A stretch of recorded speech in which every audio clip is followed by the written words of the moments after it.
Graça e paz, um bom dia, uma ótima sexta-feira a todos que estão conosco aqui. Meu nome é Alan Conte Júnior, para quem não me conhece, sou da Primeira Igreja Batista Bíblica no Jardim Paraíso.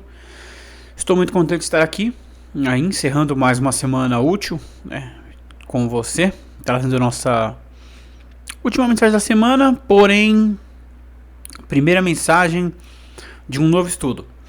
E hoje eu queria compartilhar com você um estudo no livro de Jonas, a respeito de como, desde a época de Jonas, Deus já desejava, o evangelismo desejava e era já, o Deus de todas as nações, embora, muitas vezes fosse limitado ali, não o agir de Deus, mas a concepção do mundo antigo até as fronteiras de Israel.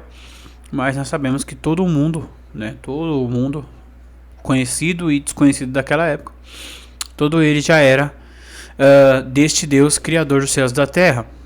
Então Deus, ele vai comissionar Jonas para fazer, a vontade dele, fazer assim o querer dele. Então, neste momento, eu gostaria de convidar você a estar pensando comigo a respeito do tema da nossa pregação. Vai ser no livro de Jonas, no seu capítulo 1, versículos 1 a 4, e nós vamos pensar no tema a fuga. Então eu convido você a estar lendo comigo Jonas 1, de 1 a 4. Leiamos então o que diz na santa palavra do nosso Deus. Diz assim a palavra do nosso Senhor e Salvador. Veio a palavra do Senhor a Jonas, filho de Amitai, dizendo: Levanta-te, vai à grande cidade de Nínive e clama contra ela, porque a sua malícia subiu até mim.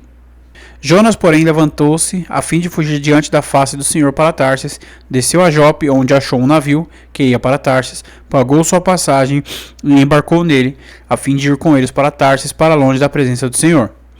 O Senhor, contudo, mandou ao mar um grande vento e fez-se no mar uma grande tempestade, de modo que o navio estava a ponto de se despedaçar. Amém? E neste momento eu gostaria de iniciar aqui pensando no seguinte: Deus, e aí é interessante que ele comissiona um homem, um profeta, para realizar a obra dele. E desde a época de Jonas, desde antes de Jonas, na verdade, até hoje, é assim que Deus trabalha. Ele não precisa de nós, ele não se faz necessário para que a obra dele ande de nós, mas ele nos faz participante por honra, não por honra a nós, por honra a ele, mas por misericórdia a nós, ele nos faz participantes dessa obra, sendo ele o justo Deus e amoroso, e principalmente, amoroso e carinhoso com seus filhos, visto que nós não existia necessidade, porque ele sozinho conseguiria fazer tudo de A a Z, como ele faz na verdade, e nós somos meros participantes dentro dessa obra maravilhosa que o Senhor tem concedido a mim e a você, a ser parte dessa grande família de Cristo, ungidos, sendo levados, ensinados, cuidados, guardados, protegidos e entre outras inúmeras coisas pelo próprio Deus. Mas aqui no livro de Jonas nós vamos perceber que Deus, ele tinha um papel, ele tinha um desejo e ele tinha uma vontade de que todas as nações o conhecessem e o temessem, desde o começo da criação, desde lá de Adão, antes de Adão, se nós lembrarmos que Noé pregou para todos e qualquer pessoa que quisesse entrar poderia, mas Deus sabe que e nós sabemos pela história também, somente a família de Noé veio a entrar, tudo debaixo, é claro, da grande vontade de Deus, da plena ciência de Deus, porque ele era maravilhoso e ele sabia bem o que fazia, como sabe hoje e sempre saberá, pois ele é o Eterno. Então eu convido você a partir comigo agora para a meditação da nossa palavra. Nós vamos entrar aqui no verso 1, que diz: Veio a palavra do Senhor a Jonas, filho de Amitai, dizendo. É interessante que esse primeiro versículo ele serve para contextualizar quem era Jonas e quem era o pai de Jonas. Jonas significa pomba, o seu nome, e Amitai, o nome de seu pai, significa verdade. Jonas, ele era filho de Amitai, Então ele foi criado num lar judaico, né?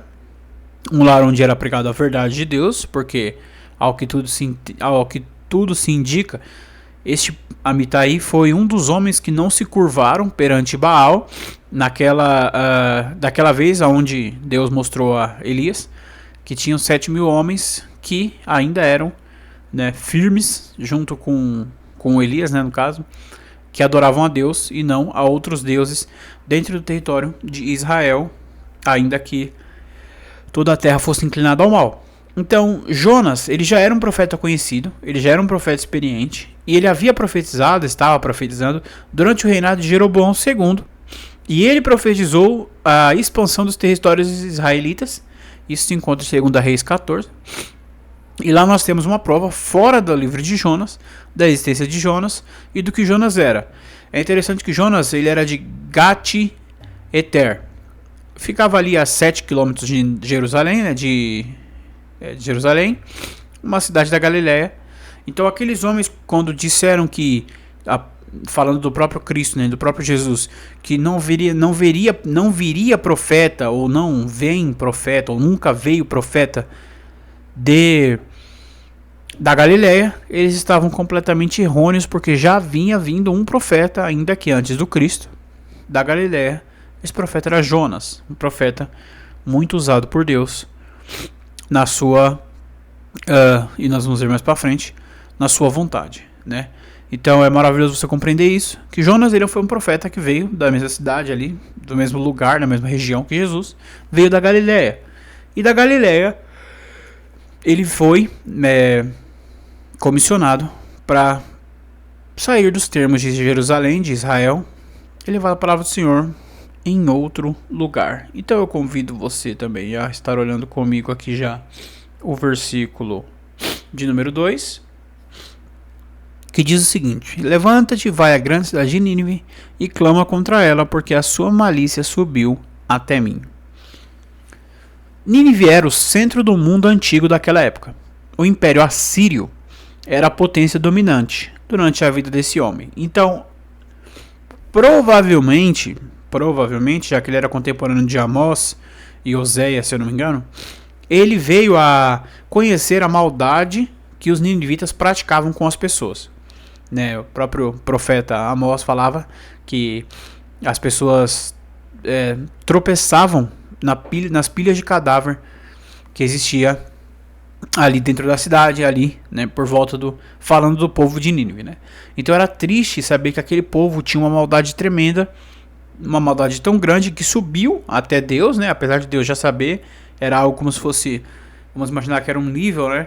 E chegava a certa hora como se fosse água, quando você vai encher um copo, chega uma hora que ele chega no limite, e aí Deus age, né? O limite também é estabelecido por Deus, debaixo da permissão de Deus. Enfim, ainda que não seja algo bom, teve a permissão de Deus, para que Deus mostrasse quem ele era, subjugando os povos e mostrando que somente ele era Deus, somente ele era juiz, ainda que eles acreditassem em outros deuses.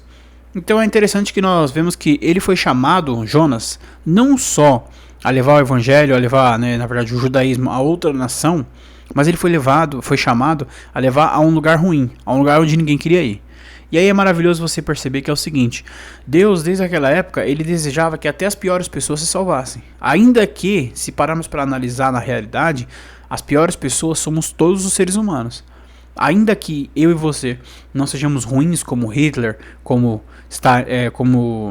Stalin, como outras pessoas ruins, como os ninivitas, isso não acontece porque nós somos refreados pela pessoa de Deus, pelo Espírito Santo de Deus.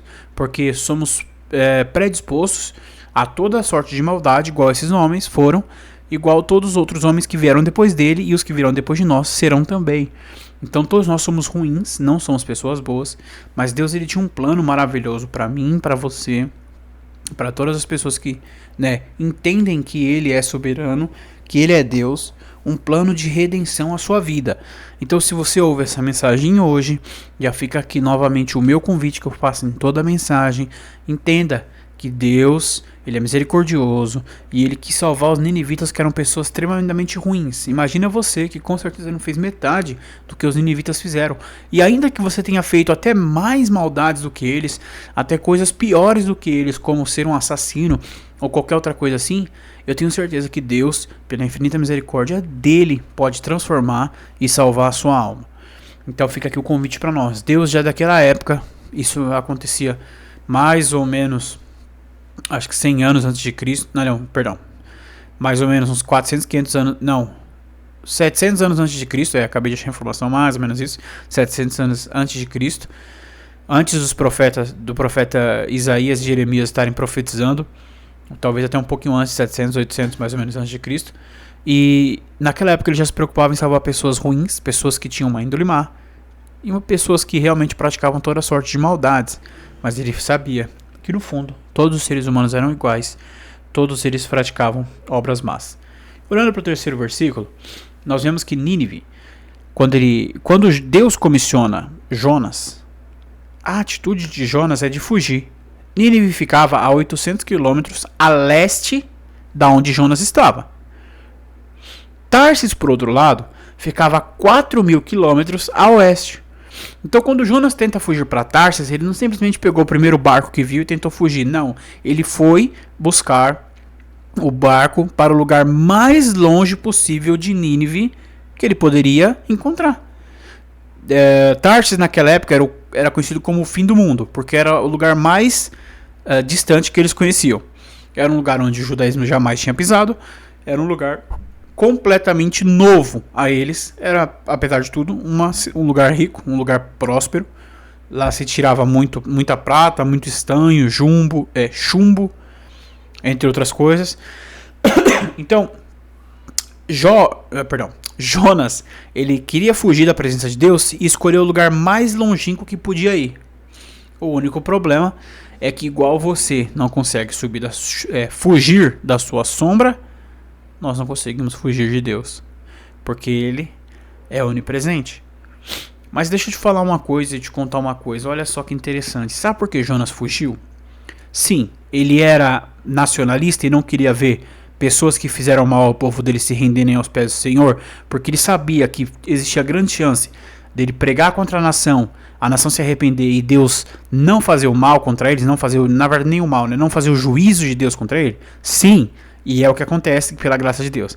Ele sabia também que aquela cidade era má e eles poderiam matar ele? Sim. Ele estava saindo da sua casa, do seu lugar, indo para outro lugar, o que já é desgastante e ruim? Sim. Para tudo isso, é realidade, são motivos, né? São até bons motivos, exceto pelo primeiro, é claro. Mas deixa eu falar uma coisa para você que me escuta, sendo você já cristão, sendo você não cristão. Todos nós temos dentro de nós uma pessoa que quer fugir da presença de Deus sempre, né?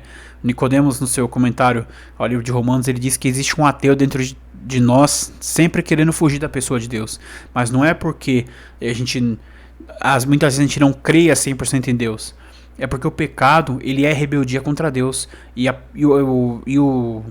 carne, né, infelizmente, é tão inclinada ao mal que ela vive desejando se rebelar a Deus. Então muitas vezes esse impulso de fuga contra Deus é algo que o pecado faz em nós. O pecado não deseja que ele seja exposto à luz de Deus, julgado, e assim, tendo sido julgado, tramitado, né, no caso, as consequências desse pecado. Ele não quer, ele quer se esconder, porque ele sabe que estando diante da luz de Deus, nada ficará oculto, e Deus há de julgá-lo. E é triste, porque você que nos ouve, seja você cristão ou não, eu te garanto, esse é o erro, esse é o problema do pecado. É por isso que Jonas fugiu, é por isso que eu e você muitas vezes queremos fugir. Jonas foi o primeiro profeta que fugiu de Deus. E o primeiro profeta que fugiu de Deus, na verdade, conseguiu voltar ao prumo, vamos colocar assim. Porque sempre que Deus era desobedecido, Deus encerrava o assunto ali com a pessoa, fazendo ali, né, o que ele achasse de melhor. Mas Jonas não. Jonas foi convidado por Deus a acertar seus passos, voltar, né, a viver sua vida com Deus e realizar aquilo que Deus queria. Nós vamos ver isso mais para frente na história. Porém, é interessante que o profeta queria recomeçar a vida dele em outra cidade do que voltar e seguir a vontade de Deus. Então, fique em paz. Às vezes você não vai na igreja, você não quer fazer as coisas. Às vezes você é não cristão e não quer aceitar Jesus por N motivos. Então fica aqui o real motivo.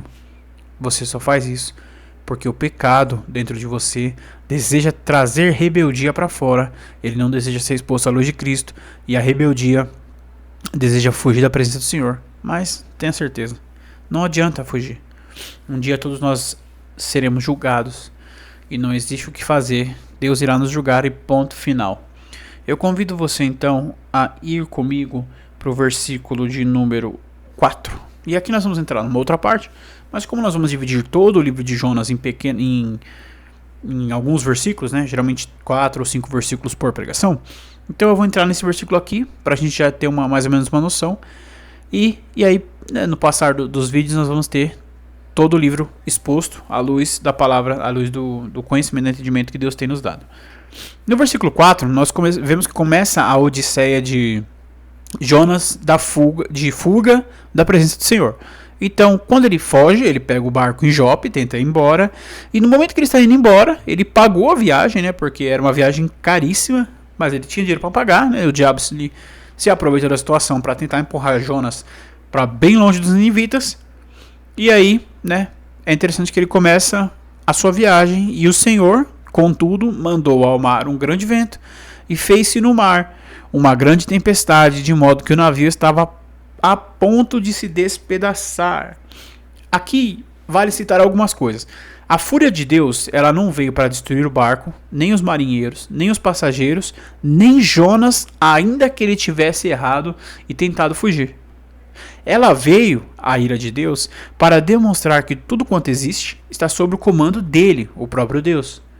Porque quando ele mandou a tempestade, quando ele mandou o mar se embravecer, o mar se embraveceu. Ele ficou com raiva, ficou irado, podemos dizer assim. A tempestade era vista, né, como a fúria do mar. Então quando ele falou, haja tempestade, houve tempestade. Quando mais pra frente nós vamos ver na história que Jonas cai no mar, ele fala pro peixe engolir Jonas, o peixe engole Jonas. Mais pra frente ainda nós vamos ver que ele manda o verme destruir a baboreira, o verme mata a baboreira. E agora olha que curioso. Coisas que não têm um raciocínio, um pensamento, e a tempestade, por exemplo, não pode agir por vontade própria, né? Os animais até agem, né? Como o peixe e até o próprio verme. Eles podem até agir, andar, falar, mas a tempestade nem isso pode. E todos esses que são coisas da natureza, a tempestade é um fenômeno natural e os outros dois são animais, todos eles obedeceram ao simples mandar de Deus. Deus não precisou falar duas vezes, ele disse uma única vez para todos esses, e esses três cumpriram seu papel. Agora é tão triste, mas ao mesmo tempo tão interessante, que o único que é a imagem e semelhança de Deus, também o único que era profeta, foi o único que não cumpriu a vontade de Deus e tentou fugir, se evadir da presença de Deus, não querendo estar aonde Deus o havia mandado. Olha só que interessante.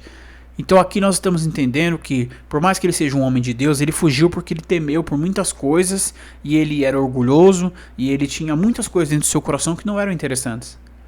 Então ele fugiu.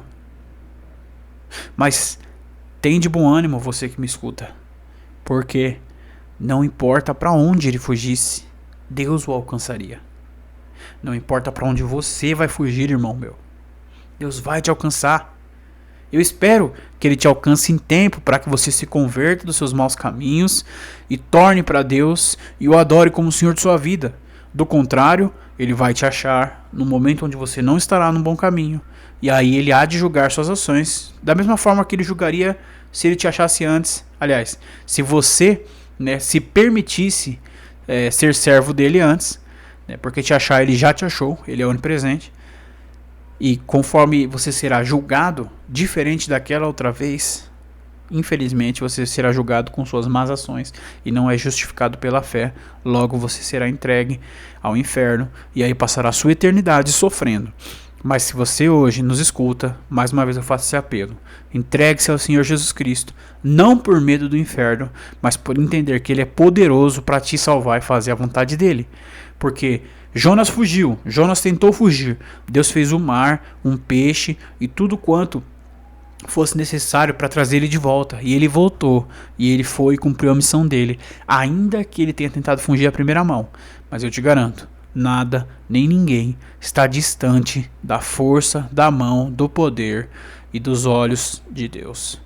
Então eu te agradeço neste momento por estar nos escutando. Vamos dando fim a este vídeo. E eu convido você a estar orando comigo. Vamos orar neste momento. Santo Deus, eterno Pai, Deus de misericórdia, poder e graça.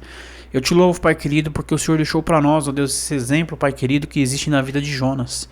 Eu te louvo, Pai querido, porque o Senhor mostrou para nós que ainda que tentamos fugir, o Senhor há de nos alcançar, porque o Senhor é onipresente.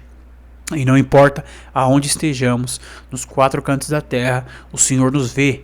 Então eu peço que o Senhor crie em todos nós um coração que não fuja de Ti jamais, mas que esteja pronto a Te abraçar, Pai querido, e fazer a Tua vontade.